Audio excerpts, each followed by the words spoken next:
안녕하세요. 오늘 저희가 함께 살펴볼 자료는요. 바로 서울특별시 교육청의 서울직업계고 로봇융합 인재 육성 프로젝트 중장기 계획안입니다. 뭐랄까 AI와 로봇이 이제 산업 지형을 완전히 바꾸고 있잖아요. 그래서 미래 인재 양성이 그 어느 때보다 중요해졌는데 이 계획이 바로 그 미래를 준비하는 서울직업계고의 구체적인 로드맵이라고 할 수 있겠습니다. 네, 맞습니다. 특히 요즘 기술 변화가 워낙 빠르니까요. 그렇죠. 그래서 이 계획이 단순히 기술 교육을 넘어서 왜 융합에 주목하는지, 또 어떤 새로운 시도들이 있는지, 이게 학생들과 서울 산업에 어떤 의미가 있을지 좀 자세히 들여다보려고 합니다. 자, 그럼 바로 핵심으로 들어가 볼까요? 먼저 이 계획이 왜 지금 필요할까요? 자료를 보니까 역시 AI와 로봇 중심으로 산업 구조가 재편되고 있다는 점, 그리고 한국이 로봇 활용도가 꽤 높은 나라 중 하나라는 점이 지적되네요. 네, 그게 중요한 배경이죠. 네, 근데 또 한편으로는 학생들이 이런 기술을 경험할 기회가 좀 차이가 나거나 아니면 산업 현장이랑 좀 동떨어진 교육이 이루어진다는 문제도 있었고요. 맞아요.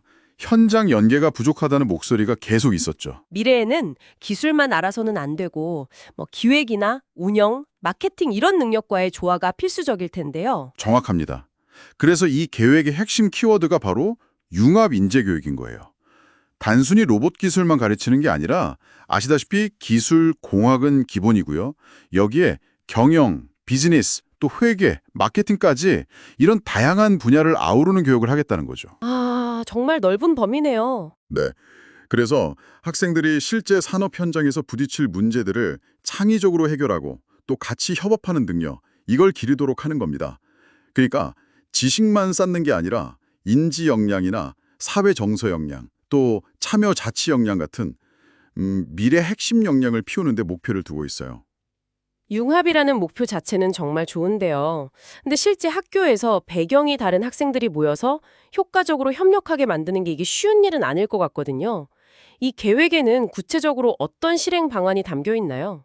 가장 주목할 만한 건 역시 서울직업계고 학생 로봇대회, SSRC입니다. SSRC요? 네, 이게 세계적으로 유명한 청소년 로봇 대회인 FRC, First Robotics Competition 모델을 참고한 건데요.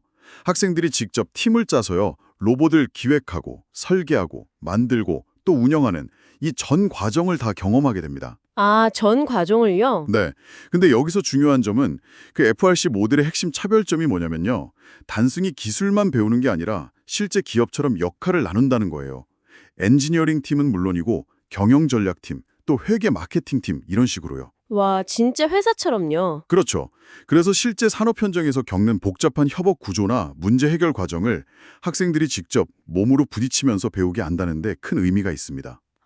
그 점이 정말 독특하네요. 그럼 공업계열 학생들뿐 아니라 상업계열 학생들도 자기 전공을 살려서 참여할 수 있겠군요. 바로 그겁니다. 예를 들어 마케팅팀 학생이 로봇 기획을 어떻게 홍보할지 고민하면서 기술팀이랑 막 토론하고요. 네네. 그러면서 서로의 분야를 깊이 이해하게 되는 거죠. 기술 전공 학생, 비기술 전공 학생이 같이 땀 흘리면서 실제 산업 현장이랑 비슷한 협업 경험을 쌓는 것. 이게 핵심이에요. 정말 실질적인 경험이 되겠네요. 네. 이 계획은 2025년부터 2029년까지 5년간 진행될 예정이고요. 교사 연수도 확대하고 관련 교육 프로그램도 개발하고요. 또 FRC 한국 대표팀 운영이나 더 나아가서 FRC 코리아 예선대회를 유치하는 것까지 목표로 하고 있습니다. 예산은 약 19억 7천만 원 정도가 계획되어 있고요. 규모가 상당하네요. 근데 이게 학생들 활동으로만 끝나는 게 아니라 외부와의 연결도 중요하게 보는 것 같아요. 자료에 보니까 마이크로소프트, 인텔, LG 같은 기업들, 또 덕성여대나 광운대 같은 대학들도 협력기관으로 언급되어 있거든요. 이런 기관들의 참여는 어떤 의미가 있을까요? 그게 바로 지산학 협력 생태계 구축의 핵심입니다.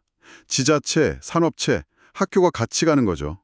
마이크로소프트나 인텔 같은 글로벌 기업이 참여하면 당연히 최신 기술 동향을 접하고 글로벌 스탠다드 교육을 받을 기회가 생기겠죠. 그렇죠. 그리고 LG 같은 국내 대기업은 실제 산업 현장의 노하우를 전수해주거나 인턴십 기회를 줄 수도 있고요.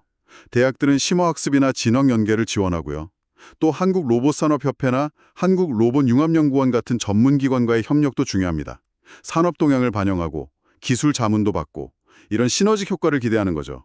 그렇군요. 굉장히 입체적인 구조네요. 네. 특히 2025년 FRC 대회 주제가 립스케이프, 그러니까 산호지대 복원인데요.